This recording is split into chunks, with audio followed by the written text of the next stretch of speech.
Got our good friend Haley Sparks here with us this morning, and today she's showing us, well, what are you showing us today? You got some interesting Always stuff here. Always something up my sleeve, right? Yeah. Ro, we could talk about this because we're athletes here. As we kind of maybe get older a little bit, have you noticed your mobility change at all? He's like, Well, I don't stretch like I should, so. Here we go, exposing Ro on TV this morning.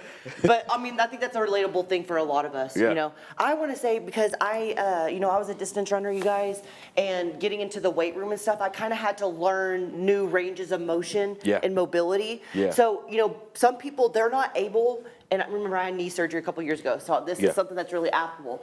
Some people are not able to just sit into a squat like this. Now I can do that, but I can't sit there for like 30 seconds. And then try to stand back up. That ain't happening. We got to get assistance there. If I do that, I got to come right back up. So a lot of people, it can come down to your mobility in your quads, hamstrings, and ankles. Right. And we talk about this often if we're sitting a lot of the time. Those bad boys get really super tight. So then if you're trying to go lift and you're only lifting partial ranges of motion, then, I mean, guys, you're really just kind of cutting yourself out of the benefit of what you're trying to do to its fullest. Right. When you're getting the full range of motion, you're building strength and power in all of that range of motion. So for example, Ro, like at the bottom of the squat, guys, if we trained this, here we go, let's just go ahead and get started. All right, so one of these exercises, guys, if you have trouble getting into the bottom of the squat, adding a little bit of weight to your mobility is going to go a long ways. So even if you warm up, and this is one of your warm-ups, just by sitting in the squat with a weight, all right, 15, 20 seconds, and then standing it up, and then doing it again a couple of times, that could be part of the warm-up versus this, just doing this right here. Right. Now you're getting a little bit of resistance at the bottom of that movement, which is helping you create a better squat. Another one, so for example, we see this stretch sometimes, adding a weight. Here, maybe even putting it on your knee, you're getting a little bit more resistance to get that range of motion, quarter inch, half inch further. Holding it here, guys, for a good minute.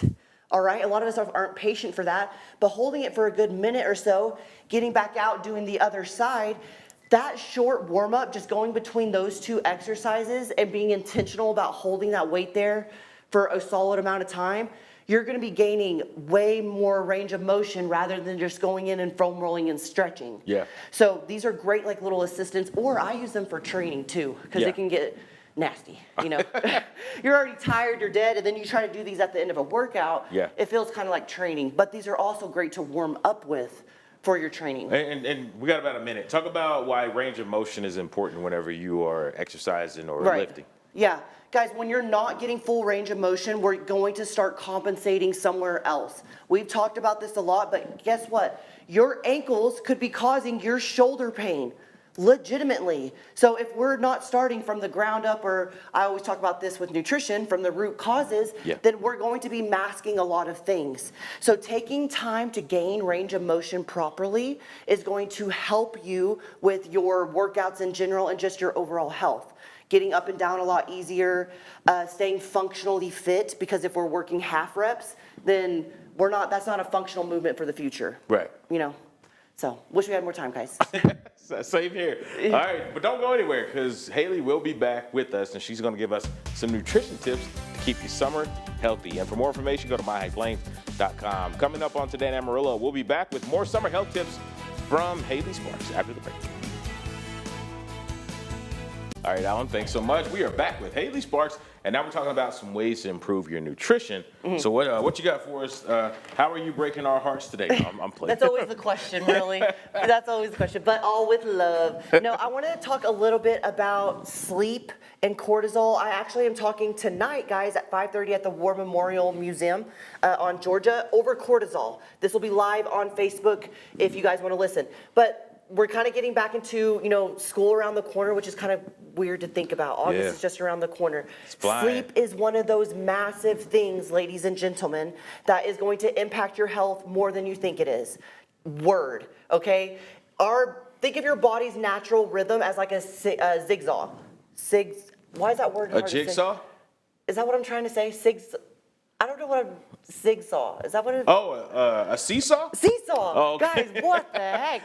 It's early, man. It's early. Okay, You're good. a seesaw. So naturally your cortisol is high in the morning and then it will go down, okay? But it will rise again if something like that stresses it, okay? Stress is sleep is one of those stressors. Naturally, your body wants to release melatonin as it gets closer to bedtime. You don't even have to take melatonin. Your body will do it for you. But a lot of times we're super active at the day, or we're eating around that time, and then our cortisol will jack up, and that automatically tells our body to release a little bit of adrenaline to get through whatever we're about to get through. Then we're not sleeping well, guys. Our body is slowing down its digestive tract. We're waking up bloated. That's literally a sign of not sleeping well enough, is waking up bloated, waking up not hungry.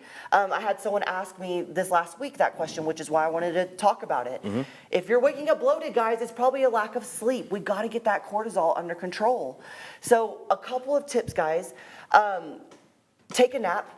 Like, if you can, you're an adult. I know some of us have kiddos. A nap is not something that is just for kiddos. If you can take a 15 to 20-minute nap, there are stats that can help reset your day in that manner. Another one, sleep is literally just not something that can happen. Guys, we have jobs, we're busy, I know this. If you can practice box breathing before bed, gosh. Guys, we're just gonna quit, okay? No, if we can practice box breathing before bed, 4-second inhale, 4-second pause, 4-second exhale, 4-second pause. 2 cycles of that row. And your nervous system, that fight or flight system in your body, it resets. It resets, guys. So then you can give your body a safe place to go to bed, a safe place to relax, and you're not jacked up, okay? So a nap or box breathing, biggest tips if your sleep is something that is a little bit cray-cray, all right? It'll go a long way. Learn something new every day, man. Let's go. I've never heard of the box breathing, but I'm gonna try that. Yeah, try it out. We can all do it no matter where we're at. I tell clients on vacations, trips, events, if you can't practice any other nighttime routine, practice getting your body out of survival mode before bed. There you have it. Man, I wish we had more time. All right, Haley, thank you. It is 6:31. Coming up, the River Road Revitalization.